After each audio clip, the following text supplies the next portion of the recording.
నమస్కారం ప్రేక్షకులందరికీ కూడా కృష్ణాష్టమి శుభాకాంక్షలు. కృష్ణాష్టమి యొక్క విశిష్టత మనకి వివరించడానికి బ్రహ్మశ్రీ కొంపెల్ల శివసుబ్రహ్మణ్య శర్మ గారు మన ఛానల్కి విచ్చేశారు. దాని యొక్క వైశిష్టత అంతా కూడా కృష్ణాష్టమి ఎందుకు చేసుకుంటారు ఏంటో ఒకసారి గురుగారు వివరంగా చెప్పండి. తప్పకుండా. మనకి కృష్ణాష్టమి అనేటువంటిది శ్రావణ మాసంలో వచ్చేటువంటి బహుళ అష్టమి, అంటే పౌర్ణమి తర్వాత వచ్చేటువంటి అష్టమి నాడు కృష్ణ పరమాత్మ ఆవిర్భవించినటువంటి రోజున కృష్ణాష్టమి అని మనం సాధారణంగా చేసుకుంటూ ఉంటాం. అయితే కృష్ణాష్టమి రోజున ఎప్పుడు ఉద్భవించాడు అంటే కృష్ణాష్టమి అర్ధరాత్రి వేళ ఆ పరమాత్మ భూమి యందు అవతరించాడు అని మనకి ప్రమాణం కనపడుతూ ఉన్నది. అందుకని కృష్ణాష్టమి శ్రావణ బహుళ అష్టమి నాడు జరుపుకునేటువంటి గొప్ప పండగగా మనం చేసుకుంటూ ఉంటాం. కృష్ణాష్టమి అసలు పేరు ఏమిటి గురుగారు? అయితే కృష్ణాష్టమిని అసలు ప్రకారంగా అంటే శాస్త్ర ప్రకారంగా పిలిచేటువంటిది జన్మాష్టమి అని పిలుస్తారు. ఏ రోజునైతే పరాశక్తి మాయగా మోహశక్తి భూమి మీద అవతరించారో, ఏ రోజునైతే భూమి మీద జన్మించారో ఆ రోజు కాబట్టి దాన్ని జన్మాష్టమి అని పిలుస్తారు. కృష్ణాష్టమి రోజున ఒక్క కృష్ణ పరమాత్మే పుట్టాడని మనం అనుకుంటూ ఉంటాం. కానీ కృష్ణాష్టమి రోజున కృష్ణుడితో పాటుగా దేవకీదేవికి కృష్ణుడు చెరసాలలో పుట్టినట్టుగా, అదే సమయంలో నందవ్రజంలో యశోదాదేవికి అమ్మవారు సాక్షాత్తు పరాశక్తి ఉద్భవించింది అని మనకి భాగవతాది పురాణాల్లో స్పష్టంగా కనపడుతూ ఉన్నది. కాబట్టి ఆ రోజున మనం జన్మాష్టమి వ్రతము అని ప్రత్యేకంగా ఒక వ్రతం ఉన్నదండి. ఆ వ్రతం ఆచరించగలిగినటువంటి వాళ్ళు చక్కగా జన్మాష్టమి వ్రతాన్ని ఆచరించవచ్చు. ఆ రోజున ఏమి పూజ చేసుకోవాలి గురుగారు? అయితే కృష్ణాష్టమి రోజున ఉదయాన్నే ప్రాతకాలం సూర్యోదయాత్ పూర్వం లేచి మనకి చేసుకోవాల్సినటువంటి నిత్య నైమిత్తిక కర్మలన్నీ కూడా పూర్తి చేసుకుని, స్నాన సంధ్యావందనాదులన్నీ కూడా పూర్తి చేసుకుని, తర్వాత వీలైనంత ఎక్కువసేపు కృష్ణనామస్మరణ చెయ్యమని మనకి శాస్త్రం చెబుతూ ఉన్నది. ఎందుకంటే కృష్ణాయ పరమాత్మనే, అంటే కృష్ణుడు సాక్షాత్తు సచ్చిదానంద పరబ్రహ్మము భూమి మీద అవతరించినటువంటి రోజున, ఆ రోజున ఎవరైతే కృష్ణనామస్మరణ చేస్తారో, పైగా ఆయన ప్రణతః క్లేశనాశాయ అని చెప్పబడింది. అంటే మనకి ఉండేటువంటి సమస్త దుఃఖాలన్నీ కూడా పోగొట్టడంలో కృష్ణ పరమాత్మ ముందు ఉంటాటండి. ఎవరు పిలుస్తారా, ఎవరి దగ్గరికి వెళ్ళి ఎవరిని ఉద్ధరిద్దామా అని చూస్తూ ఉంటాట. మనకి భూమి మీద ధర్మోద్ధరణ చేయడానికి పుట్టినటువంటి మహానుభావుడు కృష్ణ పరమాత్మ. పరిపూర్ణ స్వరూపంగా పూర్ణ పరబ్రహ్మ అవతారంగా పుట్టినటువంటి కృష్ణావతారము సామాన్యమైనటువంటి అవతారం కాదు. కాబట్టి ఆ కృష్ణావతారం ఉద్భవించినటువంటి రోజున ఆ కృష్ణ పరమాత్మని విశేషంగా ఆరాధన చేయడం చేత అనేక ఆరాధనలు ఉన్నాయి కృష్ణ పరమాత్మకి.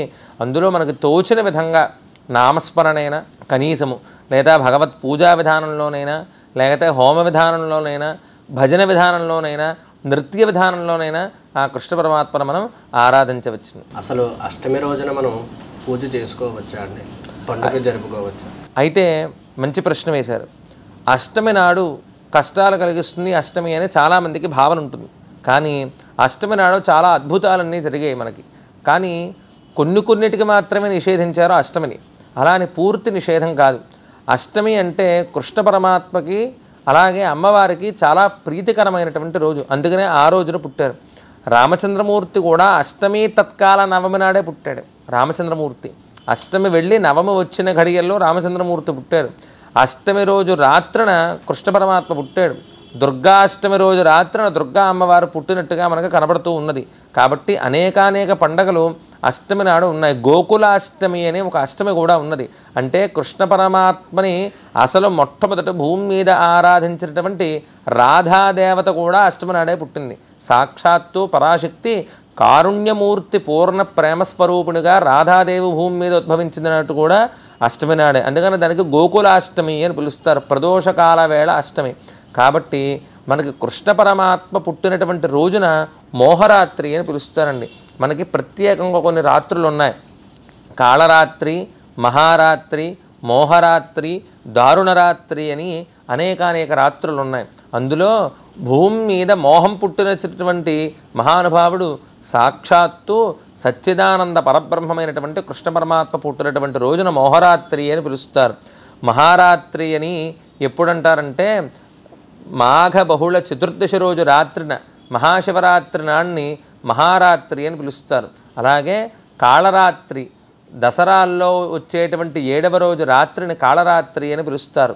నరక చతుర్దశి రోజు రాత్రిని దారుణ రాత్రి అని ఇలాగ అనేక రాత్రులు మనకు ఉన్నవి కాబట్టి ఖచ్చితంగా మోహరాత్రి ఎవరైతే కృష్ణాష్టమి వ్రతం చెయ్యదలుచుకుంటారో వాళ్ళు ఉదయాన్నే లేచి స్నాన సంధ్యావందనాన్ని పూర్తి చేసుకుని చక్కగా పూజాధికాలన్నీ పూర్తి చేసుకుని ఉపవాసం ఉండగలిగిన వాళ్ళు ఉపవాసం ఉంటూ లేని వాళ్ళు నిమిత్తంగా భోజనం చేసి చక్కగా సాయంకాలం వేళ మళ్ళీ ప్రదోషకాల వేళ దీపమది పెట్టుకుని అనేక మధుర పదార్థాలు ఉత్తరాది ప్రాంతంలో చాలా విశేషంగా చేస్తారు.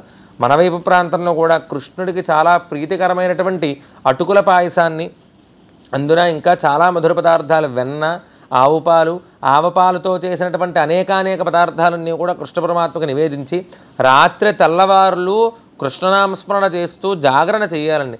మనకి ఏనాడైతే గొప్ప రాత్రిగా చెప్పబడిందో ఆ రోజున ఖచ్చితంగా మనకు మహాశివరాత్రి నాడు జాగరణ ఉంటుంది, కృష్ణాష్టమి రోజు జాగరణ ఉంటుంది, దుర్గాష్టమి రోజు జాగరణ ఉంటుంది.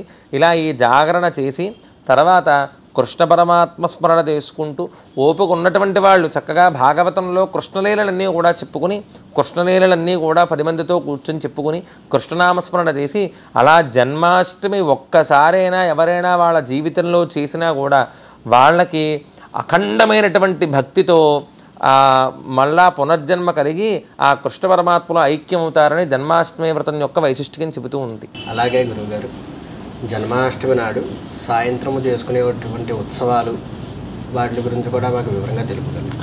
అయితే మనకి జన్మాష్టమి రోజు సాయంకాలం వేళ మొత్తం యువత ఒక్కడే కాకుండా వృద్ధులు కానీ మొత్తం అన్ని వయస్కుల వారు కూడా చక్కగా ఒక చోటకు చేరి ఆ కృష్ణ పరమాత్మని అప్పుడు గోవింద పట్టాభిషేకం చేసినప్పుడు భాగవత కాలంలో అంటే ద్వాపర యుగంలో కృష్ణ పరమాత్మ ఉద్భవించిన తర్వాత దామోదరుడికి ఏ విధంగా అయితే అక్కడ గోపికలందరూ కూడా వెన్నతోనూ పాలతోనూ రంగవల్లులు జల్లుకొని ఉత్సవం చేసుకున్నారో ఆ ఉత్సవాన్ని నెమరవేసుకుంటూ మనకు అనాదిగా వస్తున్నటువంటి సంప్రదాయం బృందావనం నుంచి మన దాకా వచ్చింది.